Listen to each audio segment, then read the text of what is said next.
સુરત કોંગ્રેસના ઉમેદવાર નિલેશ કુંભાણીના ફોર્મ અંગે મોટા સમાચાર સામે આવ્યા છે કે હજુ સુધી નિલેશ કુંભાણીનું ફોર્મ રદ નથી થયું। નિલેશ કુંભાણીના ફોર્મ મુદ્દે આવતીકાલે સવારે 11 વાગે કલેક્ટર સમક્ષ સુનાવણી થશે। સુનાવણીમાં ટેકેદારો સાથે આવવા ચૂંટણી અધિકારીએ આદેશ આપ્યો। રાજ્યમાં હવામાન વિભાગ દ્વારા આગામી દિવસોમાં ગરમીમાં રાહત મળવાની આગાહી કરાઈ છે।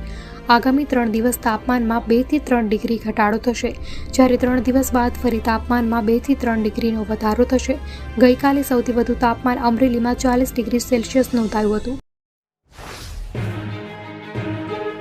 સીએના વિદ્યાર્થીઓ માટે સારા સમાચાર સામે આવ્યા છે। વાત જાણે એમ છે કે હવે ફાઉન્ડેશન ઇન્ટરમીડિયેટની પરીક્ષા 3 વખત લેવાશે। વિગતો મુજબ પહેલા વર્ષમાં 2 વાર લેવાતી પરીક્ષા હવે 3 વાર લેવાશે, જેમાં મે અને નવેમ્બર મહિનામાં લેવાતી પરીક્ષા હવે 3 વાર લેવાશે।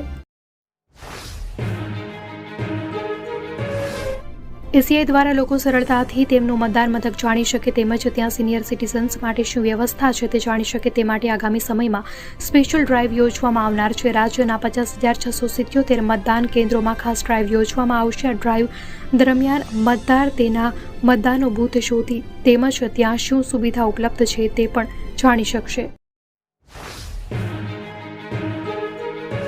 બનાસકાંઠાના કોંગ્રેસના ઉમેદવાર દ્વારા ભરવામાં આવેલ ફોર્મમાં વાંધા રજૂ કરવાને લઈ કોંગ્રેસના ઉમેદવાર દ્વારા પ્રતિક્રિયા આપી હતી કે કોંગ્રેસના ઉમેદવારનું ફોર્મ રદ થાય તેવા ભાજપના પ્રયાસ આ લોકશાહીનું ગળું દબાવવાનું વર્તન થઈ રહ્યું હોય એવું લાગે છે। ગુજરાત હાઈકોર્ટનો મોટો ચુકાદો, પતિ અને પુત્રને છોડીને આવેલી મહિલાનું પ્રેમી સાથે કરાવ્યું મિલન। ગુજરાતમાં એક ચોંકાવનારો કિસ્સો સામે આવ્યો છે। વિવાદના કારણે પતિને છોડીને લિવ ઇન પાર્ટનર સાથે રહેવા ગયેલી એક પરિણીત મહિલાને ગુજરાત હાઈકોર્ટે ફરીથી છોડી દીધી છે।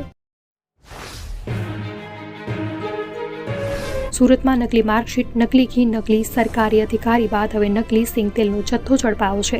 તિરુપતિ ઓઇલ નામની ખૂબ જ જાણીતી બ્રાન્ડનું ડુપ્લિકેટ લેવલિંગ કરી વેચતા 8 વિક્રેતાઓને ત્યાં આજે તિરુપતિ ઓઇલ અને પોલીસે સંયુક્ત રીતે દરોડા પાડ્યા હતા।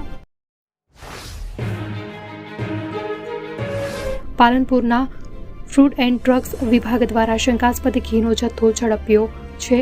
ફૂડ વિભાગે પેઢીમાંથી ₹17 લાખ રૂપિયાનું 2700 કિલોથી વધુ શંકાસ્પદ ઘી કબજે કર્યું હતું। ફૂડ વિભાગે ઘીના નમૂના લઈ આગળની કાર્યવાહી હાથ ધરી છે।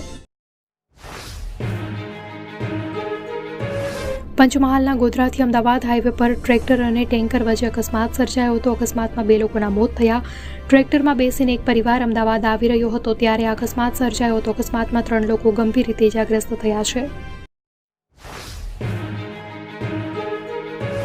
રાજ્યમાં 24 એપ્રિલથી 27 એપ્રિલ સુધી ગરમી વધ્યા બાદ 4 મે સુધી ગરમી ઓછી રહેવાની આગાહી કરાઈ છે, જે બાદ 4 મે બાદ ફરી ગરમીમાં વધારો જોવા મળશે। હવામાન નિષ્ણાંત દ્વારા મહત્વપૂર્ણ આગાહી કરી છે। રાજ્યમાં અંગ દજાડતી ગરમી પડી રહી છે, તેવામાં 24 થી 27 એપ્રિલ વચ્ચે ગરમી વધવાની આગાહી કરાઈ।